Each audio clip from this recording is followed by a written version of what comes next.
నమస్తే, welcome to ABP దేశం. నేను ప్రదీప్. బీఆర్ఎస్ పార్టీ రెబెల్ ఎమ్మెల్యేలు అందరూ కూడా బీఆర్ఎస్ పార్టీ సభ్యులుగానే కొనసాగుతారు. వారిపైన వచ్చిన ఈ అనర్హత పిటిషన్లు ఏవైతున్నాయో వాటన్నిటి కూడా కొట్టేస్తున్నట్టుగా నిన్న స్పీకర్ ప్రకటించారు. ఈరోజు అదే కేసుకు సంబంధించి బీఆర్ఎస్ పార్టీ సుప్రీంకోర్టులో వేసిన కేసుని మొత్తానికి ఈ కేసు వీగిపోయినట్టుగా సుప్రీంకోర్టు కూడా ప్రకటించింది. ఇప్పుడు ఈ ఎమ్మెల్యేలుగానే కొనసాగుతారా, స్పీకర్ తీసుకునే నిర్ణయాన్ని తిరిగి న్యాయ సమీక్ష చేసే అవకాశం ఉందా లేదా అన్న అనుమానము సర్వత్రా నెలకొనుంది. అసలు ఇది ఏం చెప్తోంది? పార్టీ ఫిరాయింపు చట్టం 1985లో వచ్చిన ఈ చట్టం అసలు ఏం చెప్తోంది? దీనికి సంబంధించి ఒక కీలకమైన కేసు సుప్రీంకోర్టు రాజ్యాంగ ధర్మాసనం గతంలో స్పీకర్ అధికారాలు న్యాయ సమీక్ష పరిధిలోకి వస్తాయా రావా అన్న దానికి సంబంధించి కీలకమైన వ్యాఖ్యలు చేసింది. అదేంటో ఈరోజు చూద్దాం.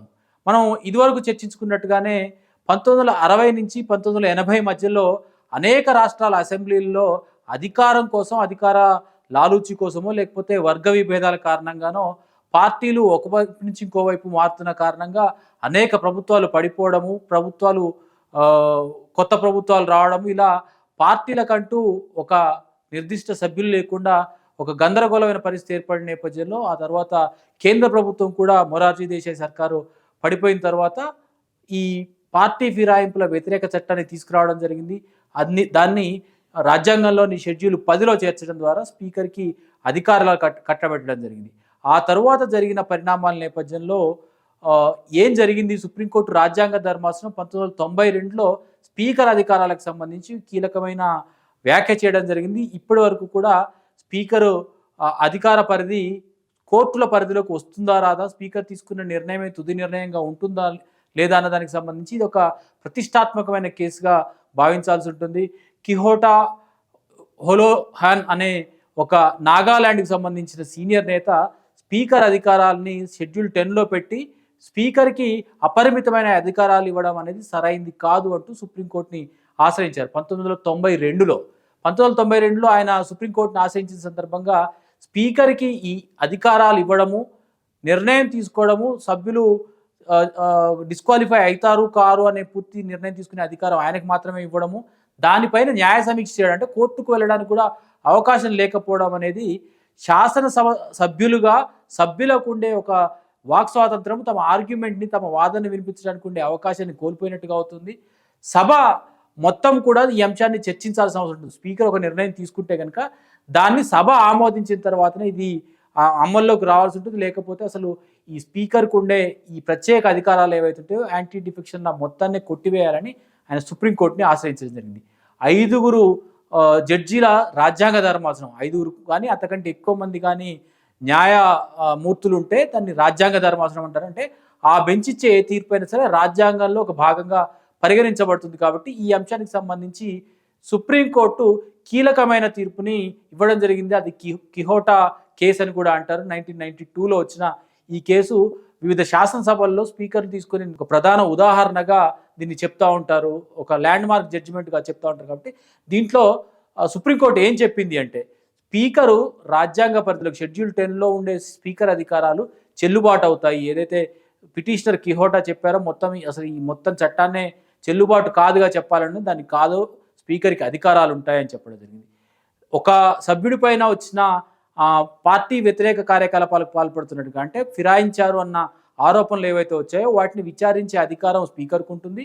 విచారించిన తర్వాత సభ్యుడికి ఒక అవకాశం ఇవ్వడము, అవకాశం ఇచ్చిన వారి వాదనలు విన్న తర్వాత ఏ నిర్ణయమైనా తీసుకునే అధికారం స్పీకర్కి మాత్రమే ఉంటుంది. స్పీకర్కి ఈ ఉండే అధికారాన్ని ఎవరు కూడా ఇటు దిశగా నిర్ణయం తీసుకోమని కోర్టులు ఏవి చెప్పవు. అంటే నిర్ణయం తీసుకోమని కోర్టులు చెప్తాయి కానీ స్పీకర్ ఏ రకమైన నిర్ణయం తీసుకోవాలనేది కూడా కోర్టులు ఏవి చెప్పవు.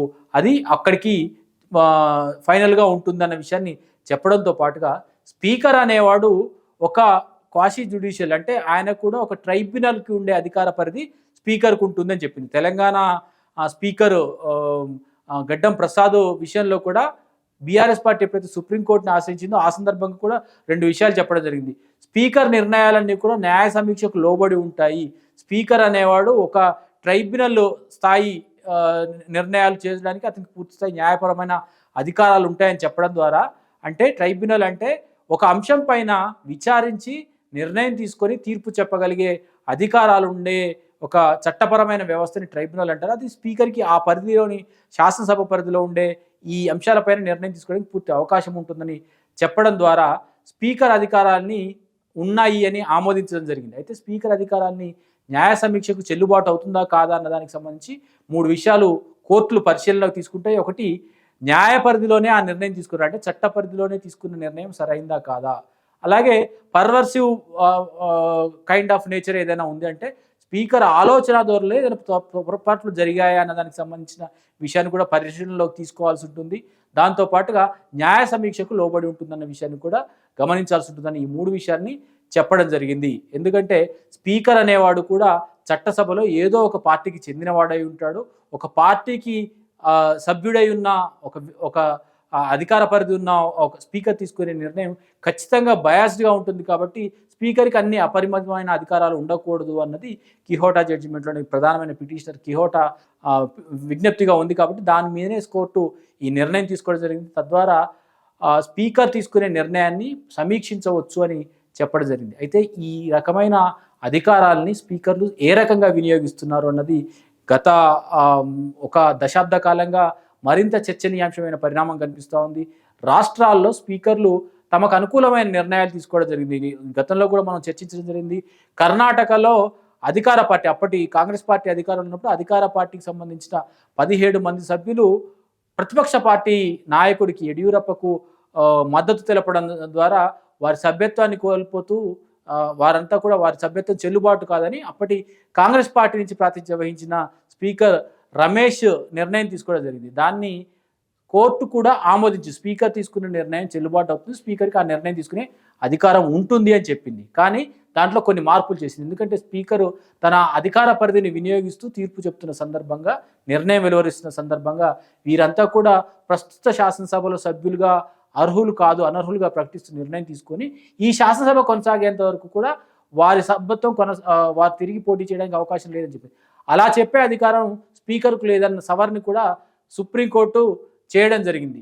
దానికి తోడుగా ఈశాన్య రాష్ట్రాల్లో చాలా చోట్ల కూడా ఈ అధికార మార్పిడి ఇటు నుంచి అటు ప్రభుత్వాలు మారుతున్న సందర్భంగా స్పీకర్లు తీసుకునే నిర్ణయము, శాసనసభని సమావేశపరచకుండా బయటెక్కడ సమావేశపరచడం, ఇలాంటి నిర్ణయాలు జరిగినప్పుడు స్పీకర్ అధికారాలు అంత అబ్సల్యూట్గా ఉండవు. స్పీకర్ కూడా ఖచ్చితంగా వారికి వ్యతిరేకంగా అవిశ్వాస తీర్మానం వస్తే దానిపైన చర్చించాల్సిందన్న నిర్ణయాన్ని ప్రకటించి స్పీకర్ తీసుకున్న గత నిర్ణయాన్ని పునఃసమీక్షించిన సందర్భాలు కూడా ఉన్నాయి. కాబట్టి ఇప్పుడు తెలంగాణ స్పీకర్ తీసుకునే నిర్ణయం విషయంలో ఆయన సభ్యులకు వ్యతిరేకంగా వచ్చిన అనర్హత పిటిషన్ ఏదైతే ఉందో ఆ అనర్హత పిటిషన్ని పూర్తి స్థాయిలో చట్ట పరిధిలో ఉండే విధంగా, రాజ్యాంగ పరిధిలో చట్ట పరిధిలో ఉన్నాయా, ఆ మేరకు స్పీకర్ నిర్ణయం తీసుకున్నారా లేదని పునఃసమీక్షించే అధికారం ఖచ్చితంగా ఉంటుంది.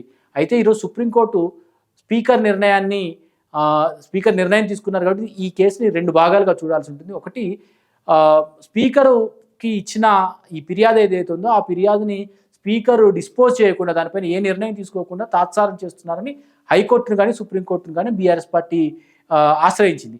ఆ సందర్భంగా స్పీకరు దీన్ని ఇనార్డినేట్గా డిలే చేయడానికి అవకాశం లేదు, వీలైనంత వరకు 3 నెలల్లో నిర్ణయం తీసుకోవడం చెప్పారు. 3 నెలల తర్వాత మరికొంత గడువిస్తూ స్పీకర్కి ఒక కాల పరిమితిని విధించడం జరిగింది. ఆ పరిధిలో నిర్ణయం తీసుకోమని చెప్పారు. కాబట్టి మొదటి అంశం అది. అంటే ఈరోజు సుప్రీంకోర్టు డిస్పోజ్ అయిపోయింది, ఈ కేసు ఇక్కడితో అయిపోయిందని చెప్పడానికి ప్రధానమైన కారణం స్పీకర్ త్వరితగతిన నిర్ణయం తీసుకోమని కోరిన దాంట్లో మాత్రమే సుప్రీంకోర్టు జోక్యం చేసుకుంది. ఆ మేరకు స్పీకర్ నిర్ణయం తీసుకున్నారు కాబట్టి ఇక దీంట్లో మేము జోక్యం చేసుకోవాల్సింది ఏమీ లేదు, మీకు తదుపరి ఏమైనా అభ్యంతరాలు ఉంటే మళ్ళీ హైకోర్టును ఆశ్రయించవచ్చు అని చెప్పింది. కాబట్టి ఇప్పుడు బీఆర్ఎస్ పార్టీ న్యాయ పోరాటం చేయాలనుకుంటే కనుక స్పీకర్ తీసుకునే నిర్ణయంలో ఏవైతే ఈ తన అధికారాలని సరిగా వినియోగించుకున్నారు, చట్ట పరిధిలోనే ఆయన ఈ నిర్ణయం తీసుకున్నారని భావించట్లేదు అన్నారో, చట్టపరిధి కాదు దాటి ఆయన దుర్వినియోగపరిచారన్నారో దాన్ని హైకోర్టులో నిరూపించాల్సి ఉంటుంది. ఈ సభ్యులు పార్టీ ఫిరాయించారన్న దానికి సంబంధించిన ఆధారాలు చూపినా ఆయన పట్టించుకోలేదన్న విషయానికి సంబంధించిన విషయాన్ని కూడా ఆర్గ్యుమెంట్ కూడా హైకోర్టులో చేయొచ్చు. హైకోర్టులో కూడా వ్యతిరేకంగా వస్తే తిరిగి సుప్రీంకోర్టుకు పోవడానికి అవకాశం ఉంటుంది. కాబట్టి ఈ కేసు ఇంతటితో సమసిపోయినట్టు కాదు. స్పీకర్ తీసుకున్న నిర్ణయాన్ని సుప్రీంకోర్టు కేసు అయిపోయింది అని చెప్పడం ద్వారా ఇది ఇంతటితోటే అయిపోయినట్టు కాదు, న్యాయపరమైన పోరాటం ఇంకా కూడా ఆన్లోనే ఉందని మనం భావించాల్సి.